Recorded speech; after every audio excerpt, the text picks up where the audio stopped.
It's very scary how vulnerable networks are and how enterprises are in terms of this. I long since have given up following what hacks are occurring, what hacks are being talked about in the media, because you just can't keep up. It used to be that there was a high profile one once a month, then it was once a week. Now it's virtually on a daily basis. There's an expectation, I think, amongst consumers that their information will be kept, that it will be kept securely. But there's a growing sense also that consumers have very little confidence in what organizations are able to do.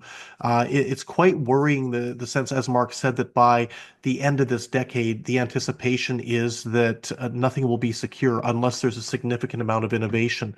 I was at a session not long ago by somebody who runs an infosec department, and their comment was, you should expect that your information is not secure, that it's somewhere on the internet, that at some point your information has been pulled out of a database and it's sitting on the dark web. That is a very, very scary scenario to contemplate. And the pressure is truly on for different organizations that are responsible for securing corporate information, securing consumer information to get the job done. And unless there is a significant amount, not just of financial investment, but in terms of time resource that goes into making sure that we're getting one step ahead of the game, then the game truly will be up. And the consequences, not just from the standpoint of consumers, but also potentially even public security or infrastructure, are very significant. Yeah, and we see this all the time, like Peter was suggesting. I mean, you only have to look back in the last few months in the United States. The largest hospital group was just completely on their knees because of a ransomware attack, and they were reduced to using paper. There were not any computers working within the entire group, and that's an entire kind of health service. This happened to me. I live in Brazil, and the Brazilian health service was hacked. So all of the apps that patients use to get their information were not available. And this really affected me when I needed to prove my vaccination record, and I couldn't do it because the app wasn't working. So you can sort of see real problems for consumers, but then it becomes even worse when you start talking about government data, government and health services. This is a really serious problem, and I think that Peter and I are often sort of focused on how technology influences the customer experience, but I think that is kind of at the front line of this sort of issue, because every company that's storing information about customers wants to keep that information secure.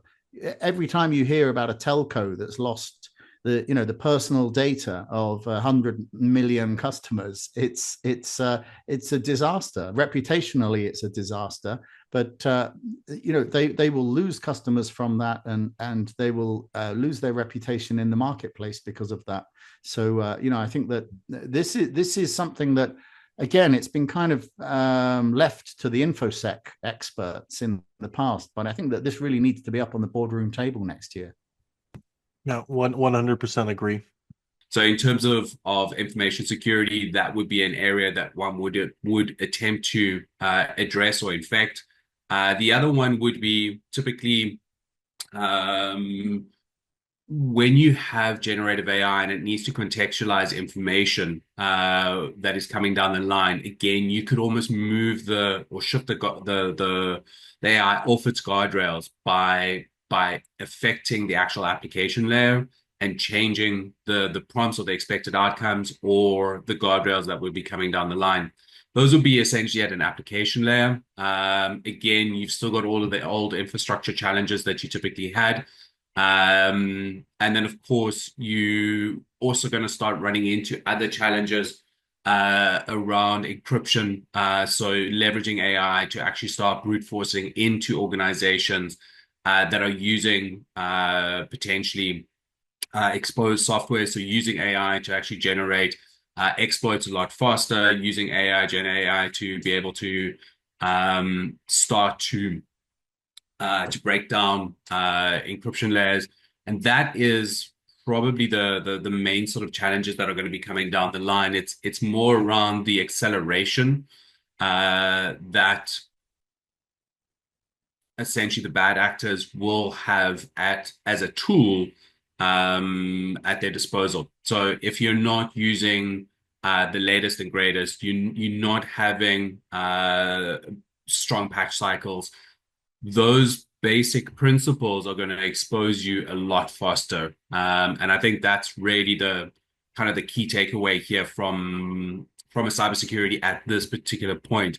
I think if the tool sets kind of explode like they did when we saw a lot of technology moving into an online space,